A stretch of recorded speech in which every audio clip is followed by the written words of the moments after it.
Ang Los Angeles Lakers mga kabasketball ay drop Game 4 sa Houston. Narito mga kabasketball kung ano ang naging mali at kung ano ang kailangang baguhin. Ang Los Angeles Lakers mga kabasketball ay entered sa Toyota Center na may magandang pagkakataon na masweep ang Houston Rockets and move on sa second round ng NBA playoffs. Sa halip natalo sila ng Houston, ang kanilang unang pagkatalo sa seryeng ito habang ang Rockets ay lumaban to keep their playoff hopes alive. Gayunpaman, hawak ng Lakers ang 3-1 series lead and remain firmly in control. Ngunit ang Game 4 mga kabasketball ay nagsiwalat ng ilang pangit na katotohanan na dapat ayusin ng Lakers bago ang susunod na tip-off. Let's be honest, ang 23 turnovers mga kabasketball are simply too much to justify at any level of the game, not to mention in the playoffs. Mula sa unang quarter, ang bola mga kabasketball ay kept going out of bounds at finding Houston's hands. Si Marcus Smart mga kabasketball ay lost the ball sa isang risky pass sa ikalawang quarter, si Rui turned the ball over on the steal, at si Jake LaRavia ay threw the ball away sa isang bad pass late in the half. Ang Rockets ay hindi lamang nanalo sa laro, ibinigay ito ng Lakers sa kanila.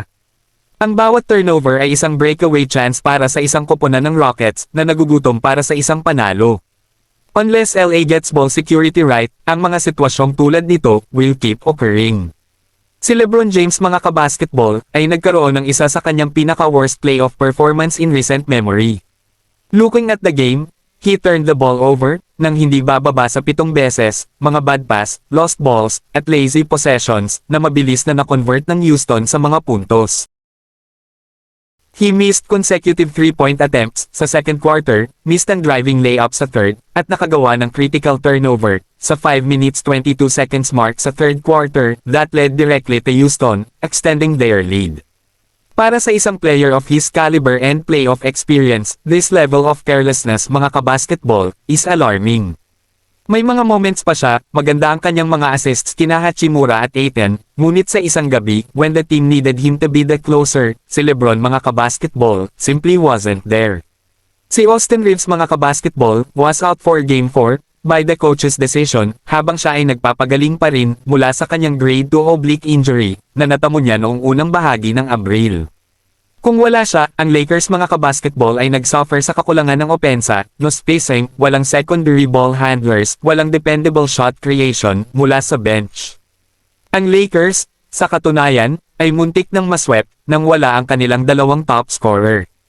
Iyon ay nagpapakita ng depth ng kanilang koponan, ngunit sa susunod na round, as the opponents get tougher, their luck is going to run out quickly.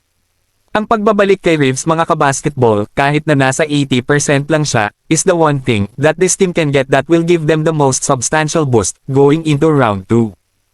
Sa kabilang balita, ang Minnesota Star mga kabasketball ay umalis sa laro noong Sunday sa second quarter na may left knee injury. Kailangan lang ng Timberwolves na manalo ng isa pang laro upang makapasok sa NBA Conference Semifinals, habang pinangungunahan ng Minnesota ang Nuggets sa 3-1 sa kanilang first round series. Gayunpaman, kung usad ang Timberwolves, maglalaro sila nang wala ang kanilang star na si Anthony Edwards for a few weeks. Iniulat ni Shams Charania mga kabasketball na nagkaroon si Edwards ng bone bruise and hyperextension in his left knee noong Sunday at will miss multiple weeks. Ang mabuting balita mga kabasketball ay iniiwasan ni Edwards na magkaroon ng anumang ligament damage. Umalis si Edwards sa laro noong Sunday kung saan nanalo ang Timberwolves laban sa Denver sa second quarter. Tumalo ng Minnesota Star para harangin ang isang shot, but fell to the ground hard. Si Edwards mga kabasketball, rolled around on the ground habang hawak ang kanyang tuhod bago siya tinulungan palabas ng court. Siya ay ruled out para sa natitirang bahagi ng contest. Hindi lang si Edwards ang player na nagtamo ng injury noong Sunday. Ang guard na si Dante DiVincenzo ay nagkaroon ng torn right Achilles tendon, putting him out for the remainder of the postseason, and for part, if not most, of the 2026 hanggang 2027 season. Ito ay isang brutal night para sa Minnesota, ngunit ang bench player na si Ayo Dosunmu ay talagang nag-step up, sa pamamagitan ng pag-score ng 43 points, na may 5 3-pointer made. Magiging standout siya upang to continue watching, as the Timberwolves progress in the playoffs. Una sa lahat, kailangang talunin ng Minnesota ang Denver Nuggets at opisyal na magpatuloy sa postseason. Kung mangyayari iyon, narito ang isang estimated timeline kung kailan maaaring bumalik si Edwards sa court. Depende kung paano magpapatuloy ang natitirang bahagi ng NBA First Round Series. These contests could keep going until Monday, May 3, if Game 7 are needed.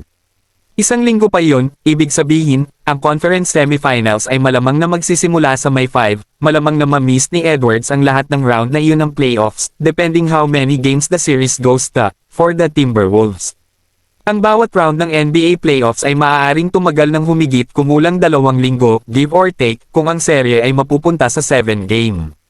May pagkakataon kung magtatapos ang Minnesota sa 7-game series, na maaaring bumalik si Edwards bago matapos ang conference semifinals.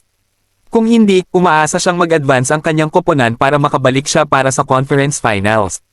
It's worth noting that Edwards' season could be over, depending how his Timberwolves do in the coming weeks.